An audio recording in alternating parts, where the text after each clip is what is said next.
own your imperfection, because your imperfection will allow you to redefine.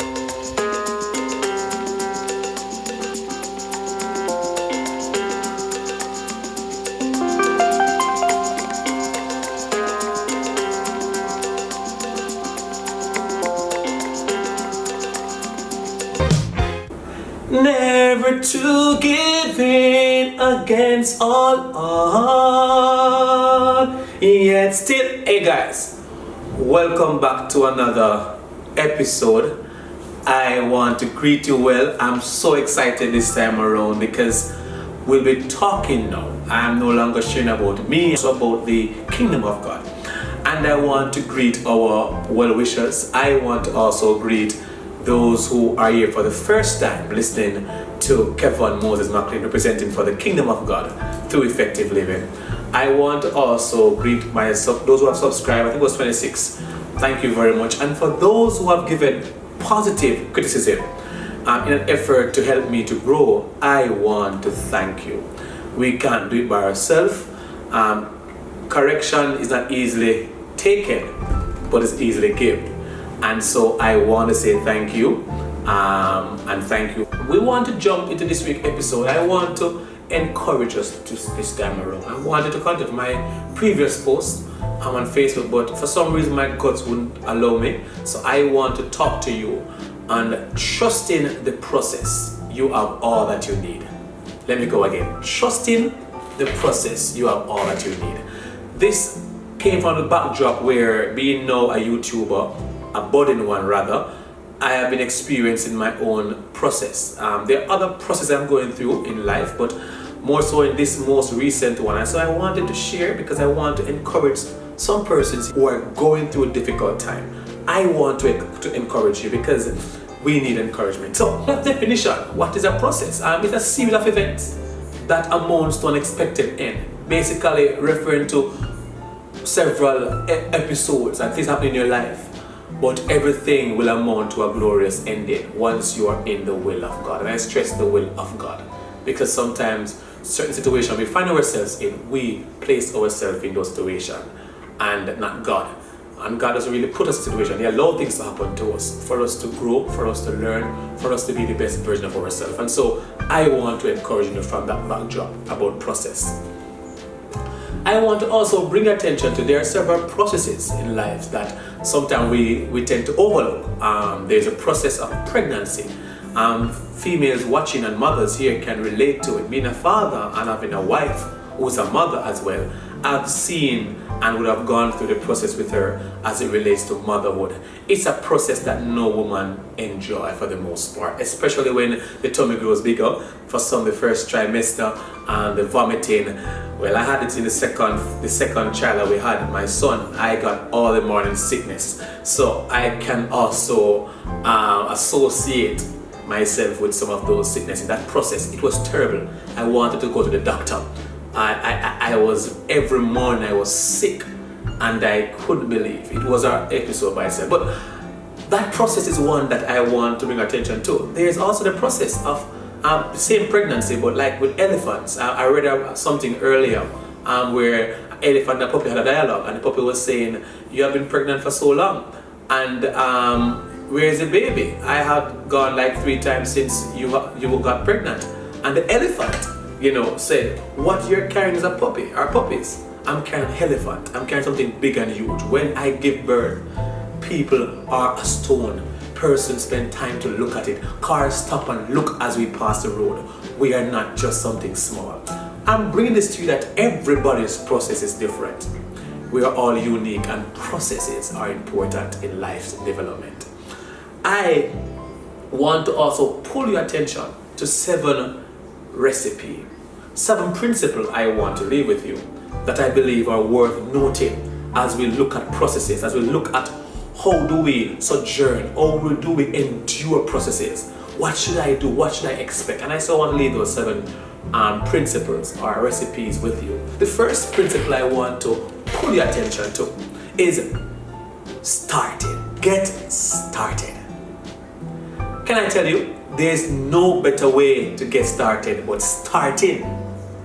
You have to just start. With this YouTube channel, Of course, there's a standard we wanted, my wife and I, and we made sacrifices. I would have shared in my intro to buy this camera. But I want a microphone. I want more cameras to get different angles to improve. But if I wait on all those things, I will never get started. I encourage you, that you need to get started. Whatever it is that you are grappling with, get started.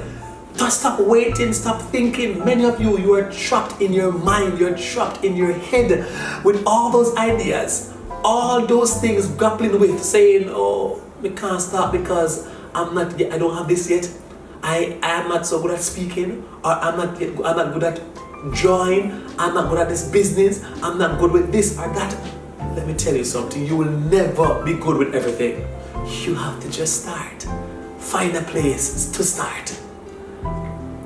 No, if you ask Usain Bolt will agree with me and with those who are agreeing as well. Usain Bolt says one of his greatest challenge he has when it's time to run is his start. In fact, his coach spent numerous time with him, repeatedly adjusting his starting. That's when they stoop down to run. And he has two major challenges. For those who know, you have been following his documentaries, he has scoliosis, if I got that pronunciation correct. He has where one foot is longer than the other. And he struggled with his start because of his length of his feet. And so you find that he struggled, but guess what? He starts and he says, once I start, no matter who you be, no matter where you come from, you can't get me back. He just wants a good start, a start. I want to encourage you to start. Whatever idea you have, start. Success not come overnight. You have to start. Remind you with my second point of imperfection, owning and embracing your imperfection. This is one of the hurdles in processes that most people have difficulties with. We're not perfect people. You're going to find me saying that very often. I have to repeat it to myself because there's a tendency that we want to get everything as perfect. What I want is excellence, where I be the best version of myself. I want to encourage you to be the best version of yourself. Don't try to be perfect. Be the best version. Own your imperfection, because your imperfection will allow you to redefine history. It will allow you to redefine yourself. You are going to astonish people by your imperfection. Usain Bolt again is a good example. He redefined history. It was said that a man of his length and height, couldn't run so fast. An average runner 6 feet. And Usain Bolt is 6 feet 4 inches. And yet still, he has made history. He has redefined history. And also, he has redefined science. Scientists are astounded by Usain Bolt because he honed his imperfection. He has scoliosis. 2 foot longer than one, that not stop him. If an issue with starting, that not stop him. And even in his last race, before he retired so-called some persons were rather embarrassed, but he owned his imperfection. I want to remind you, whatever you're not good at, I want you to own it up. It could be your grammar, it could be your mathematical applicability, it could be your ideas, it could be business, it could be in being a relationship, it could be your temperament, it could be, you name it. Own your imperfection, embrace it and work on it. Don't allow it not to allow you to start. Don't allow it for you never to explore a great idea. Don't.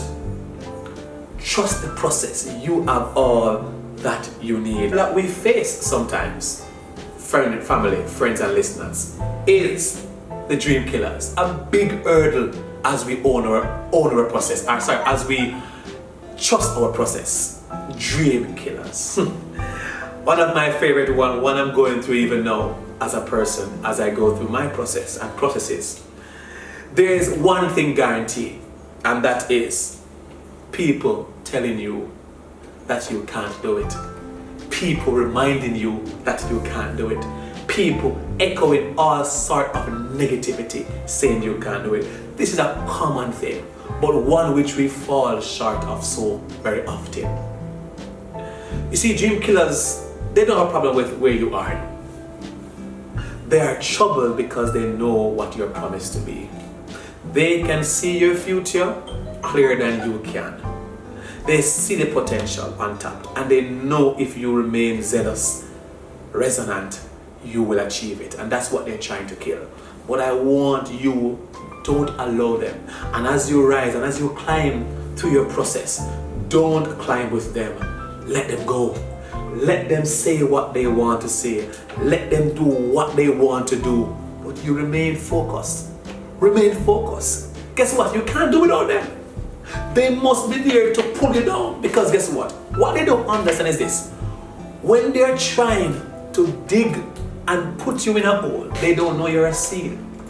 And if you know about seed and germination and about growth, a seed's best place of growth is in the earth while it's beneath. Let them try to keep you under because they're trying to bury you, not knowing that they're only putting you in the right environment, in the right place to grow. They might not see the process under the earth, but you are being refined. You are being put together. You are being put together to be something of change and impact in this world. What they don't know that when you're there for some time and you start to grow as a tree, you will grow to the best thing and you will bear fruits. And not only fruit, you may become such a valuable tree that you are so expensive everybody wants you. In fact, let me tell you something. Some of the most valuable things in life are found beneath. They are found in the dire of place. In fact, some of your best place that you will be, the best opportunities are found in your difficult times. You have to understand that until you start to embrace and trust your process, you will not grow. So make them try to dig you. In fact, gold is found in some of the deepest part of the earth. And when it has been processed, it goes through fire. And the impurities from the gold, this is what you call silver. So sometimes people see you go through some rough time. They are going to be amazed when you come out because you are going to rise. I want you to trust your process. Don't be afraid to go beneath. You must. That's the only way you're going to grow. A seed cannot stay above earth soil. It needs to go under. So make them go and dig you because they're doing something good. Embrace them. Your dream killers, they will not last. God is going to elevate you. Trust your process.